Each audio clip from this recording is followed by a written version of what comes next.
Previously in the complete creation. As you can see, it is clearly a human footprint. Yes, it's on the larger scale of 14 inches long, but there will be men watching this lecture who have feet that big.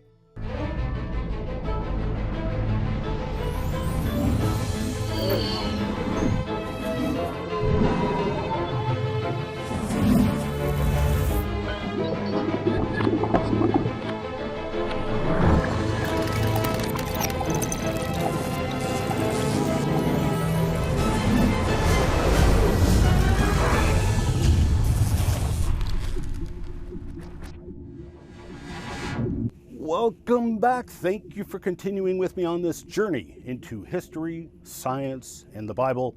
We started off with the current subtopic of the Paluxy fossil human footprints, pointing out how the evolutionists and creationists actually agree on something: the significance of any evidence showing humans and dinosaurs lived at the same time. Remember, Louis Jacobs spelled it out for us, that if dinosaurs and humans lived at the same time, it would mean that the Earth is young, the Genesis account of creation is true, and the religion of evolution is falsified. We've been examining the fossil human footprints found in the Paluxy River of Glen Rose, Texas, which are found in rock layers world famous for their dinosaur tracks. Before I continue, I would like to call your attention to the trail of footprints from Laetoli, Africa. They don't look like much, do they? Yet everyone agrees these are completely human footprints. In fact, the discoverers of the famous Lucy fossil adamantly contend that these footprints demonstrate that Lucy walked upright, just like a human, and had that non-diverging big toe, just like a human. We will revisit this claim in a later lecture, but what I want to focus on right now is that these are acknowledged to be fossil human footprints. Compare them to some of the Paluxy fossil human footprints. So to acknowledge on one hand that these footprints are human, yet argue that these footprints are vague impressions, is sanctimonious at best. Immediately on the other side of the Paluxy River, across from the Taylor Trail, which we examined in the last lecture, is the Riles Trail, a series of human footprints in a left-right-left pattern. The trail was named after Jim Riles, who cut one of the left footprints out of the rock ledge in the 1930s, and that hole is still visible today. So you can use that hole as a landmark for navigating the trails if you wish to go investigate the tracks for yourself. Just remember, it is now illegal to remove fossil footprints from the Paluxy riverbed.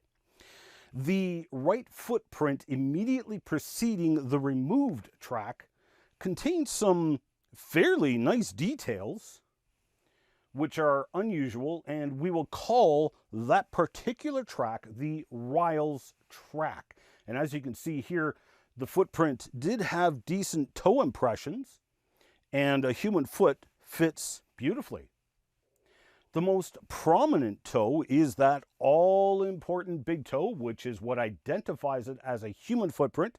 Remember, even apes have a different footprint than humans, and you can tell an ape footprint because that big toe is diverging from the foot. These are footprints from a clearly bipedal creature with a non-diverging big toe. That's a human footprint. But what's also unusual about this particular track is that evidently when the person was stepping forward, when they lifted and pulled their foot forward, the toes scraped across the surface of the mud, leaving grooves. You can count the impressions of multiple toes being dragged across the mud for a fleeting moment. 1, 2, 3, and 4. Now remember this particular track. We're going to come back to it. You'll remember the story I shared of the discovery of the -3b human footprint in the Taylor Trail. It was labeled -3b because the dinosaur track was uncovered first and, of course, labeled the -3. Later on, the human footprint was discovered, so the human footprint was given the B designation. 3 footsteps ahead of this one in the trail was the Taylor Trail +1 human footprint.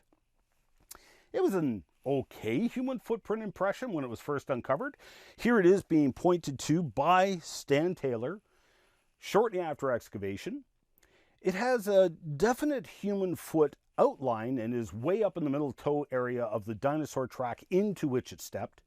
However, there's a very interesting story behind this particular footprint. If you head over to Dr. Don Patton's website, he has this photo and also a photo of a footprint cast made by Stan Taylor, which Dr. Patton states on his webpage is a cast of the Taylor Trail +1 human footprint. This is actually a mistake, and I'm glad this is still on his website.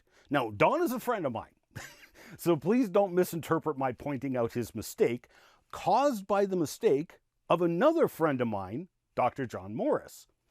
This is the very cast that Don shows on his website. In fact, this is the very cast Stan Taylor made and showed in his 1973 film, Footprints in Stone.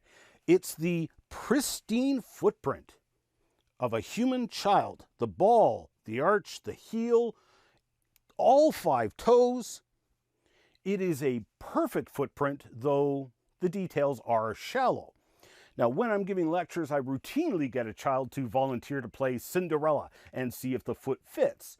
Obviously, it does, and remarkably so. They did exactly that in the Footprints in Stone film, and they showed exactly where the fossil footprint was found, from which they made the mold and cast. It was on the park ledge in Dinosaur Valley State Park, right here. This is about 2 kilometers downstream from the Taylor Trail and is definitely not a cast of the Taylor Trail +1 human footprint. The size of the foot is all wrong, and it doesn't match the photos that Stan Taylor took of the +1 track when he excavated it in 1969. This cast was originally in the possession of my friend Dr. John Morris for many years before he gave it to Don Patton, who then gave it to me probably close to 15 years ago. On the back of the cast, you can see a note written and signed by John D. Morris in 1989, stating, Taylor Trail +1 as first found around 8 inches. Downstream erosion has removed deep heel and lengthened the print to 11 to 13 inches, probably more accurate now than before. Also a second notation written on the bottom, Taylor Trail +1, which sure looks like John Morris's handwriting.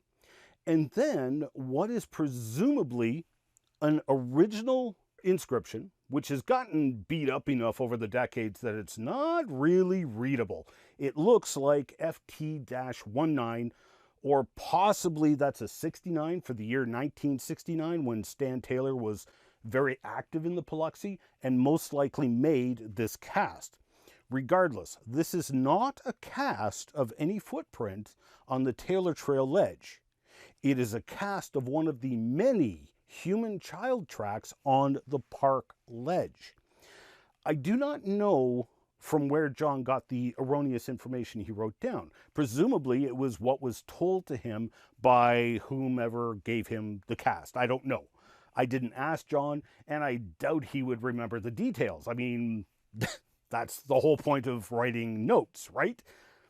But the history of this mistake is important for a rather unusual reason. That simple, innocent error on the part of multiple creationists triggered some militant anti-creationist zealots into a blind rage. On August 12th, 1989, Dr. John Patton spoke at a creation conference in Dayton, Tennessee. As part of his lecture, he presented the Riles track, the Parkledge child's print, which he mistakenly said was the +1 human footprint in the Taylor Trail, and the -3b, all of which provided profound and compelling proof that human footprints were found among the dinosaur tracks. In the audience were two well-known militant anti-creationists who had spent a lot of time in the Paluxy researching the fossil footprints. They were visibly disturbed during the presentation, and the next day they flew down to Glenrose, where multiple eyewitnesses saw the two men in the riverbed at the Taylor Trail site with an iron bar. Their behavior was so suspicious and out of the ordinary that multiple witnesses, including people just visiting the McFall site, reported the suspicious behavior. The three tracks Dr. Patton had featured in his lecture the night before had been destroyed, pulverized by the hammering of something pointy. The Taylor Trail +1 human track really wasn't that spectacular a track, so why was it pulverized? It would seem it was because it was one of the three tracks featured in the night before in Dr. Patton's lecture, where he mistakenly presented the truly spectacular Parkledge child's track as the Taylor Trail +1 track. But the Riles track and the -3b Taylor Trail human track were also destroyed. It would appear these anti-creationists destroyed all three tracks that Dr. Patton had specifically focused on in his lecture. They knew where the tracks were and specifically which tracks Dr. Patton was referencing. This is why there are now only casts of the Taylor Trail human footprint -3b, because the original was destroyed. There are only 3 copies of this cast in the world. I have 2 of them. This original plaster cast and a more durable fiberglass cast I obtained permission to reproduce for my traveling creation exhibition. The third cast is on display at Creation Evidence Museum in Glenrose, where you can go see it firsthand for yourself. Now, lest you may be left to think the destruction of these tracks was a random act of vandalism, let's look closer at the situation. Not many people would be able to locate the Taylor Trail. Even fewer still would be able to locate and identify specific tracks within that trail, like the +1 and the -3b. Even fewer still could tell you which track is the Riles track, which is in a separate trail of human footprints on a rock ledge on the other side of the river from the Taylor Trail. The vandals knew where the Taylor Trail was. They knew how to navigate the trail and targeted the 3 specific tracks showed by Dr. Patton only the night before. The vandals obviously had extensive knowledge of the location because they were able to navigate and target the tracks which were underwater at that time. No, this was no random act. This was a very targeted act by knowledgeable individuals who were apparently responding to Dr. Patton's lecture, which included mistakenly targeting the +1 Taylor Trail track. Tell me, would you consider it scientific to destroy fossil evidence? Or would you interpret such actions as religious zeal to defend an evolutionary worldview by destroying the scientific evidence that destroys that evolutionary worldview? Clearly, the anti-creationists agreed with us creationists that the evidence was profound and incontrovertible. Their actions speak far louder than words, and the anti-creationists were triggered by the evidence to such an extreme that they decided the evidence must be destroyed and hidden from the world, and took it upon themselves to do just that. So, I now go around and show the world the evidence they don't want you to see. I agree with the anti-creationists. The evidence is profound and incontrovertible. Just upstream from the Taylor Trail is what is probably a continuation of the human Taylor Trail. It's 15 human footprints in a right-left-right pattern. Some of the human footprints step onto dinosaur tracks while others are isolated. Called the McFall Trail, or sometimes the Upper Taylor Platform, it contains some really spectacular human tracks. And these photos are all the kind courtesies of Dr. Don Patton and are on his website, as he has graciously given away all his hard work for free, so that you can see the evidence yourself from the comfort of your living room. The number 12 human track stepped upon a freshly made dinosaur track, and partly obliterating the heel of the dinosaur track, but the foot stepped into the mud, slid back before being lifted in the progress of forward locomotion. It's very interesting because you can see the toe drags in the mud from when the foot slid back. The number 4 also obliterated the heel the heel portion of a dinosaur track.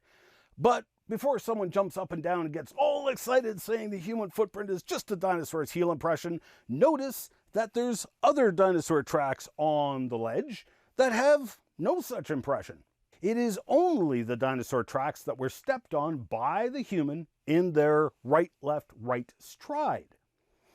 The +4 is a spectacular human footprint with beautiful preservation of the ball, the arch, the heel, and the toe outlines. What you can't see in this photo, because it's taken directly overhead, is an unusual 3D effect that has taken place. You see, there is still that remaining claim by the skeptics that the human tracks are vague and are simply smudged dinosaur tracks. But a very unusual erosional effect has taken place in the Paluxy River.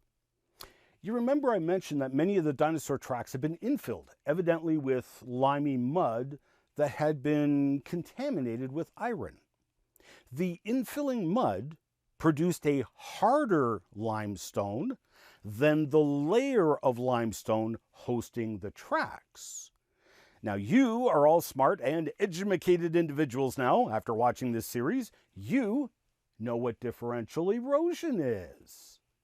The limestone layer is softer than the track infill, so the limestone gets eroded away over time, leaving behind the fossil dinosaur tracks, which now become raised above the limestone surface, like you can see here in this dramatic example, where the harder dinosaur track infill has now become raised several centimeters above the limestone.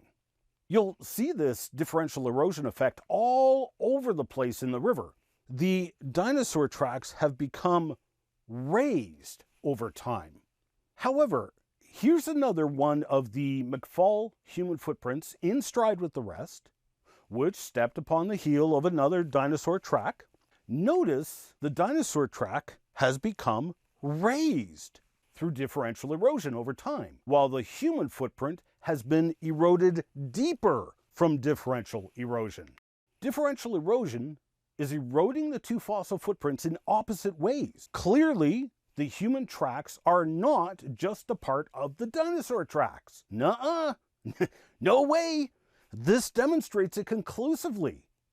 The human footprints are their own entity. A dinosaur walked in the mud. Its footprints were infilled with watery, limey mud that was contaminated with other minerals that mixed in with the limey mud, which ultimately made a harder, tougher limestone. Shortly after the dinosaur walked in the mud, Before the mud had time to set up, just like concrete, and turn to stone, a human walked in the mud, and some of his footsteps happened to step on some of the dinosaur tracks. I took this photo some 10 years after the trail was first exposed to differential erosion. The trail was excavated in 1999. Now, why did they excavate there? Because Emmett McFall and the Wilson brothers had cut 2 perfect human footprints out of a rock ledge in the 1940s, and there were some faint footprint impressions remaining from that trail, but the trail went under a ledge of solid limestone. So, Dr. Patton, Dr. Baugh, and team followed that trail and spent 2 weeks, sun up to sundown, in the Texas heat, to break up and remove that solid limestone ledge sitting undisturbed on top of the track-bearing layer. They uncovered multiple trails of tracks which hadn't been exposed since the formation of the limestone and clay layers thousands of years ago. I can say thousands of years ago because you heard what Louis Jacobs said. If dinosaurs and humans lived at the same time, then that means the Earth is only a few thousand years old, not billions. Upstream at the McFall excavation site, as part of his excavations for his dissertation, Dr. Baugh removed more limestone overburden to expose the Sir George Trail.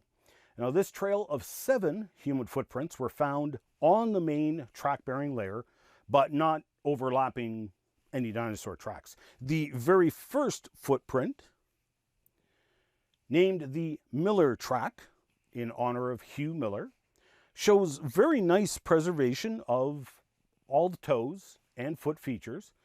And like so many other fossil human footprints here, you can put your foot in the track and it's a really good fit.